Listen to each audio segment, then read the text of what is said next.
ہمیں معمولی تکلیف ہو تو ہمارے معمولات عبادت خراب ہو جاتے ہیں، اور بہت سارے لوگ پکے نمازی بھی نمازیں ترک کر دیتے ہیں کہ آج ہم ایک لمبی مسافت سے پلٹے ہیں، آج ہم انتہائی تھکن سے چور ہیں، آج اس بیماری میں مبتلا ہیں، آج مہمانوں کی مصروفیات اتنی زیادہ تھیں۔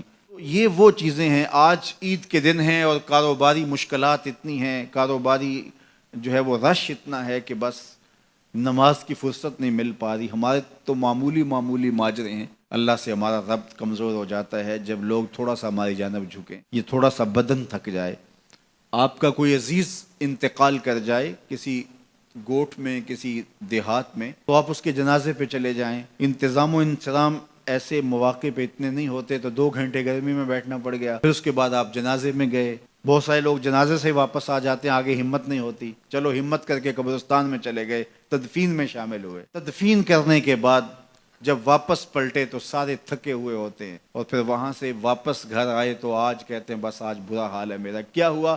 آج ایک جنازے میں شرکت کی ہے۔ وہ جنازہ اپنے بیٹے کا نہیں تھا، وہ اپنے بھائی کا نہیں تھا، وہ کسی دور پار کے عزیز کا تھا، گاڑی پہ چل کے گئے ہیں، وہاں 5-6 گھنٹے لگ گئے، سپرد خاک کر کے قبر تک اتار کے آئے، اور بدن ٹوٹا ہوا ہے۔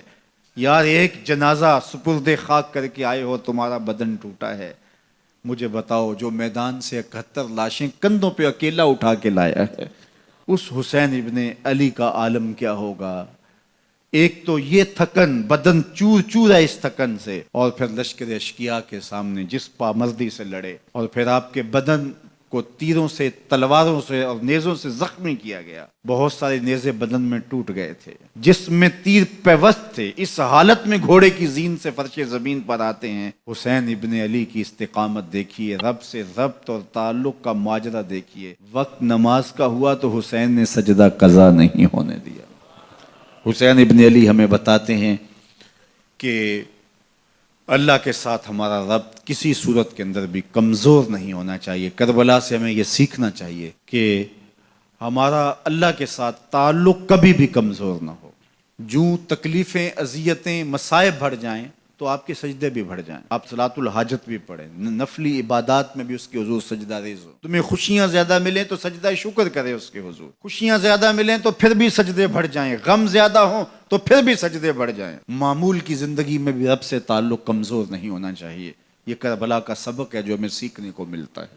عاشورے کی شب عبادات میں گزرتی ہے، اور آپ تاریخ میں پڑھیں کہ ان کے خیموں کے قریب جانے والے کو ایسے آواز آتی تھی جس طرح شہد کی مکھیوں کی بن بناہٹ کی آواز ہوتی ہے، یوں تسبیح و تحلیل میں لگے ہیں اور رات اللہ کی یاد میں بسر کرتے ہیں۔ یہ کربلا کا سبق ہے۔